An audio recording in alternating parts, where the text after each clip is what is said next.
So if there is one thing we kept hearing ahead of the 2024 NBA draft, it's that this draft class is weak. There was never really a consensus number one pick. Zachary Rissache going first to the Hawks was a toss-up, and quite frankly, bro, many of the guys that went in the lottery didn't have much noise around their names prior to the draft. However, pretty ironically, as we approach the 2024-25 NBA season, I must admit, for a draft class initially seen as boring by mainstream media, the upcoming Rookie of the Year race is bound to be exciting. And honestly, as NBA fans, we deserve this, because as we all know, man, last year the NBA might as well have had the Rookie of the Year trophy engraved with the Wembanyama's name as soon as the season began. Because, come on now, we knew he was going to get it from the start. Yeah, Chet Holmgren sort of made it interesting, playing well for the Thunder, but we knew. And as a result, there was no anticipation. I mean, what was there to anticipate, bro? Wemby was the man amongst boys. But this year, I mean, who knows who will get it? Because there's plenty of guys with a talent level and also in positions of decent opportunity to make a good case for it. So in today's video, we're going to talk about 3 players I expect to have some strong and entertaining rookie years. I probably got like 10 favorites going into the season, but today we'll just cover 3. So yeah, y'all go ahead and let me know in the comments, bro, how do you feel about the rookies heading into this NBA season? Who do you expect to have the best year and why? And yeah, man, really quick before I go any further, what's up YouTube? Plug Speaks back with another video. If you're new, first of all, welcome. Go ahead and sub. Also like the video if you enjoy. I upload quality basketball content and we're on the grind for 5K, so I would most def appreciate it. But yeah, man, back to the video. Alright, so the first rook I want to highlight here is Kelel Ware, Miami's 15th pick, and someone who I truly believe can make some noise this year. You see, Kelel is a stretch big that has a dynamic playstyle. At 7 foot, he's mobile enough to defend the perimeter, but he can also keep a serious presence in the painted area and just protect the rim. At Summer League Las Vegas, he averaged 18 points, 8 rebounds, and 1.5 blocks on 60% shooting from the field and 30% from 3, en route to helping the team win the Summer League title. Now, I'm not trying to sit here and hype up his Summer League performance as if it really holds any weight. We know it doesn't. Not necessarily him specifically, but Summer League in general. However, I would say Summer League allows us to gauge how much a player's college abilities will transfer to the big leagues, and Kelel Ware has showed off a lot. I mean, offensively, he can catch any lob near the rim as if he's Odell Beckham. He will go get it. He's explosive in his attacks. He possesses some perimeter shooting skills, which he showed in college, albeit a low sample size. And then he doesn't force too much, keeps it simple.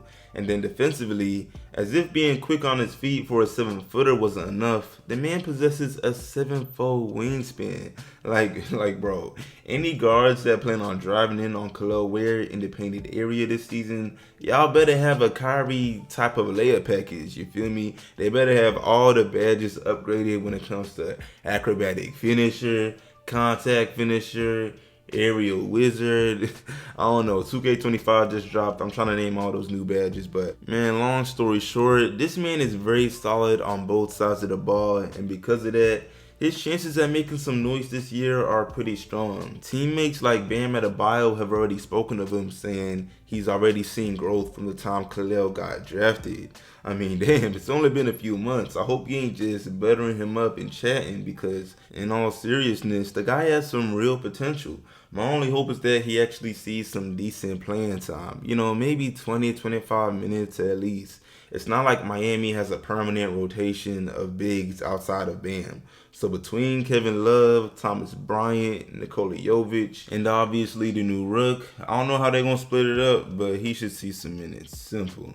Anyway, the next rook I want to speak on is Rob Dillingham.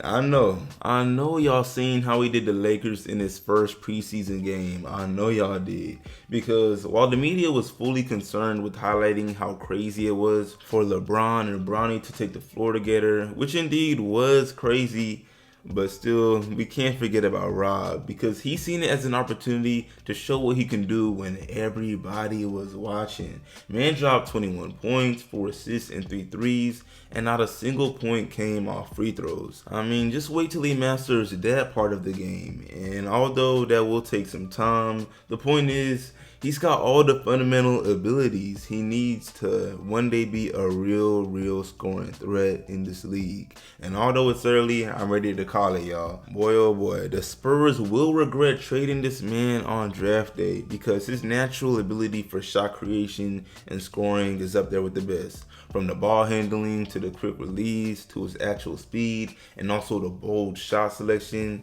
I mean, he's practically got all the fundamental skills he needs to one day average 20 plus. And I'd argue that if he was on a weaker team that's headed nowhere soon, like, you know, the Pistons, Blazers, or Wizards, no offense, he would definitely be starting and he might just average 20. So yeah, but regardless, I'm glad he's on a team that actually develops talent, you feel me? We've seen what Minnesota did with Ant, we've seen what they did with Zach LaVine, Cat, and yeah, the proof is in the pudding. So being that he'll be learning behind the NBA's top young star in Ant, you know, getting some minutes off the bench, he'll probably have plenty of highlight plays this year.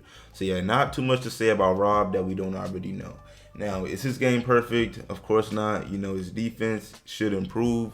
His shot selection will probably be very wild this year, but hey, he's in a good position entering his rookie year overall. Facts. Anyways, moving on to the last rookie for this video, let's talk about Zach Edey. Another 7-foot giant, except this 7-footer is much more traditional.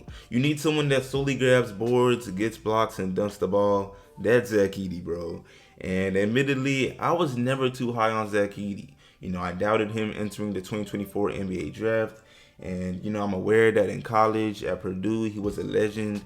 But I thought he was more so one of those players that, you know, he really mastered the college game rather than having a bunch of transferable skills. And then being that he spent all 4 years in college, you know, I just thought the writing was on the wall. His game is fairly outdated in comparison to the typical modern day big.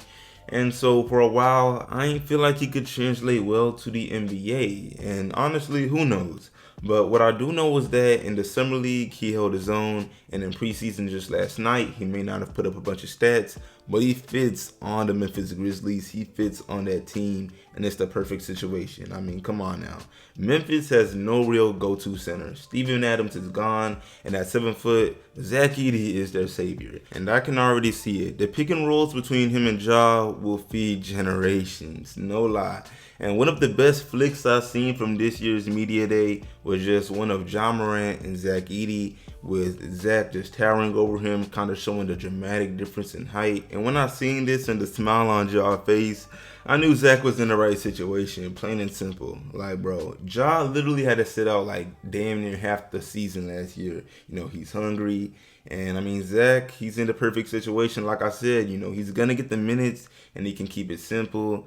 Dunks, blocks, rebounds, set hard screens, you know, really traditional. And if Ja throws it anywhere near the rim for alley-oop, he's catching it like OBJ, for sure.